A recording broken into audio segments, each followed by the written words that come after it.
Ok sportif, aujourd'hui on se retrouve pour le Cross Ouest France, un cross très relevé, international tout de même, avec de gros clients. Et comme vous pouvez l'apercevoir, ça va être certainement mon premier cross dans la neige. On verra comment ça se passe, mais en tout cas je vous emmène avec moi sur ma course afin de vous la raconter plus en détail. Vous me suivez ? Moi je pense que les deux gars de Cergy, il y a des chances qu'ils mènent le train.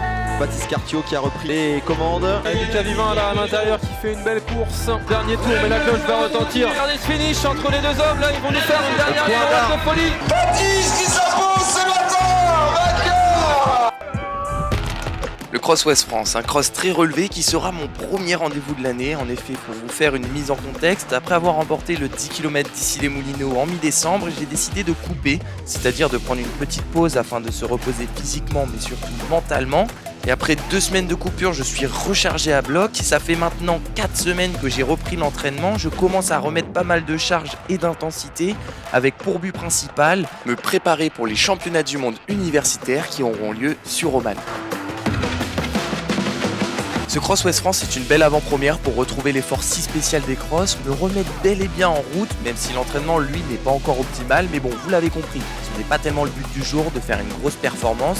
Je veux dire par là que dans une saison, il est important de choisir ses objectifs et pas trop d'objectifs, car comme dirait Philippe, à courir tous les lièvres, on finit par en attraper aucun. Vaut mieux donc se focaliser sur un faible nombre d'échéances et prendre les compétitions annexes comme un chemin pour la préparation de ces grandes échéances. La différence majeure entre les grandes échéances et les compétitions annexes, ça va être la manière de l'aborder. Dans les compétitions annexes, nous allons nous retrouver à faire des séances encore l'avant-veille de la course, tandis que dans les grands objectifs, là, nous commençons à relâcher bien 1 semaine et demie avant. Mais plus ou c'est comment l'équipe? Mettez en commentaire s'il faut mettre plus ou. C'est rigolo. Moi je pense que je vais enlever ça et je vais mettre cela là.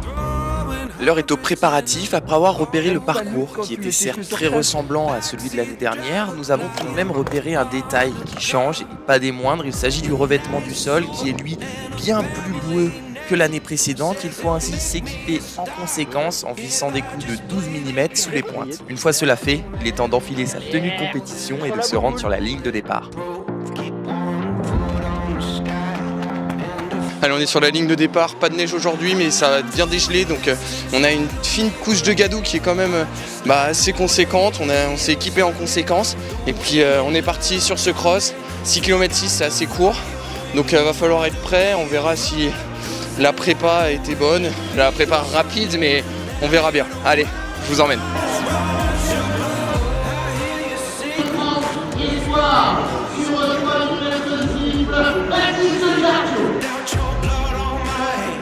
Une belle ribambelle d'athlètes sont au départ, les présentations des athlètes phares viennent d'être faites et nous sommes d'ores et déjà sur la ligne de départ et sous les ordres du starter.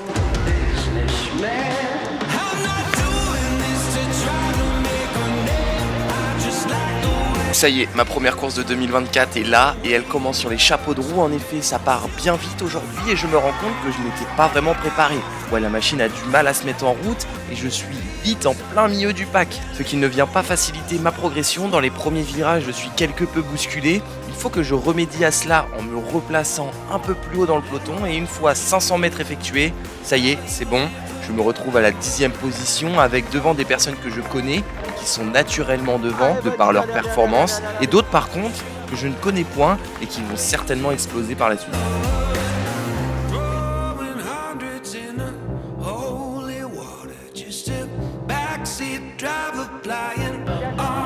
Nous pouvons quand même parfois avoir des surprises, mais à ce niveau-là, c'est quand même plutôt rare et nettement plus courant que ce soit simplement un athlète qui s'est un petit peu enflammé. Mais bon, au bout de 2 km, les choses se rétablissent et ceux qui doivent jouer aux avant-postes sont aux avant-postes, tandis que les coureurs partis trop vite, eux, réparent les pots cassés.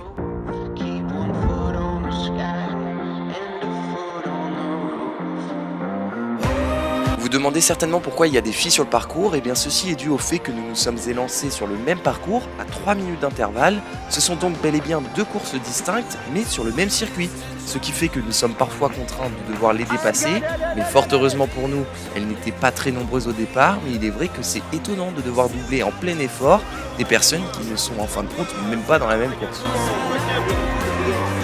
Allez, allez,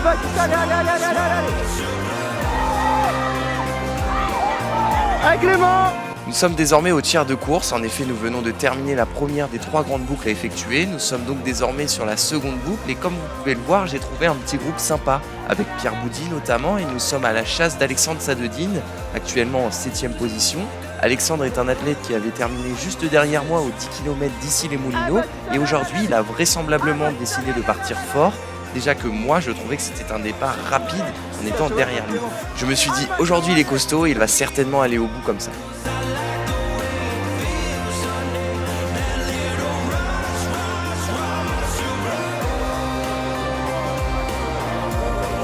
Mais bon, nous verrons cela, la course et plus particulièrement le cross amène son lot de surprises. Mais en attendant, regardez qui vient de faire son apparition à la mi-course. Et oui, vous ne rêvez pas, il s'agit bien de Kougnetz qui vient gentiment rejoindre notre groupe. Et à ce moment, je ne l'avais pas vu et simplement, je ne l'attendais pas du tout ici.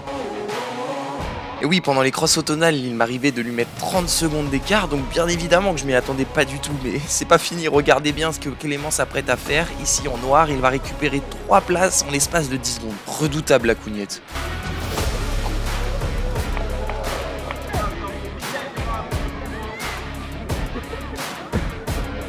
Allez Clément, allez! Allez Clément, allez! Allez Baptiste, allez! Oh Clément qui est devant Baptiste. Mais alors là, lorsque je le vis me doubler, j'étais vraiment sur le cul, car à ce moment, il ne faisait pas seulement me doubler, puisqu'il me montre également que je ne suis plus le leader de mon équipe. Non, je rigole.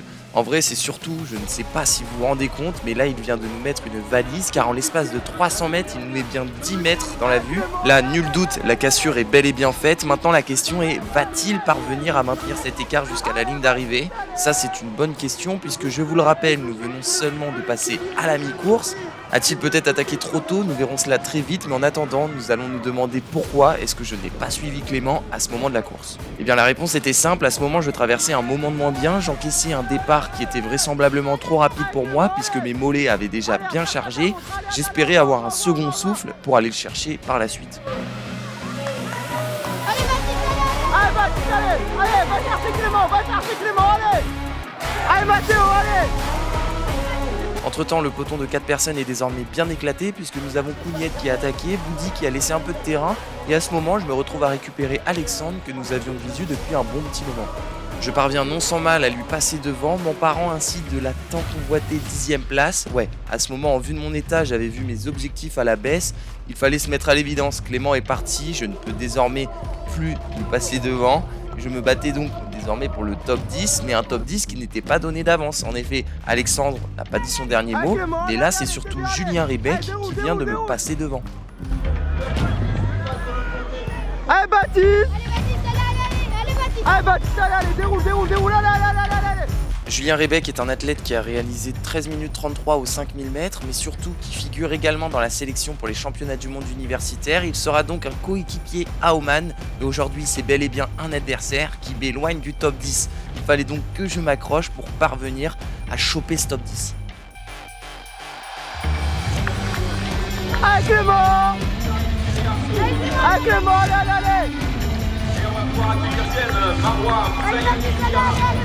Allez Baptiste, allez!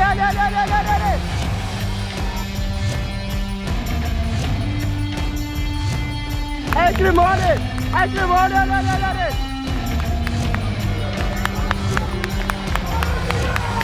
Allez Baptiste, allez! Mais bon, après 20 minutes d'effort, il a su prendre le dessus malgré le fait que j'ai serré les dents le plus longtemps possible, mais je ne peux plus rien, mes mollets chargés à bloc, c'est finalement une 11e place que je prends. Une 11e, c'est certes un peu décevant, mais ce n'est rien à côté du fait de se faire battre par Kougnetz.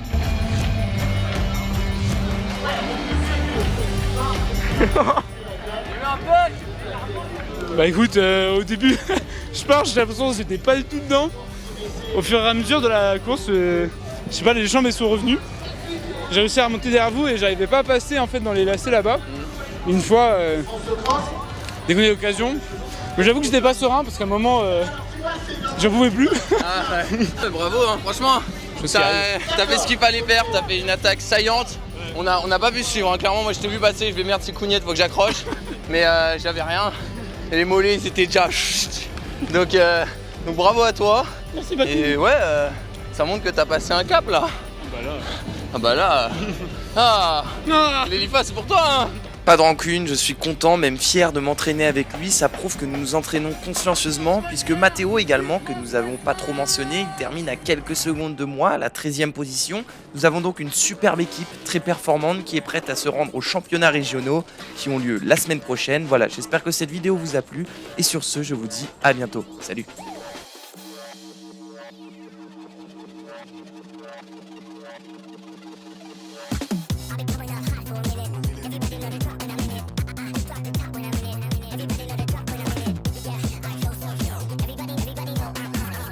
When it click through, it's about to be a trophy.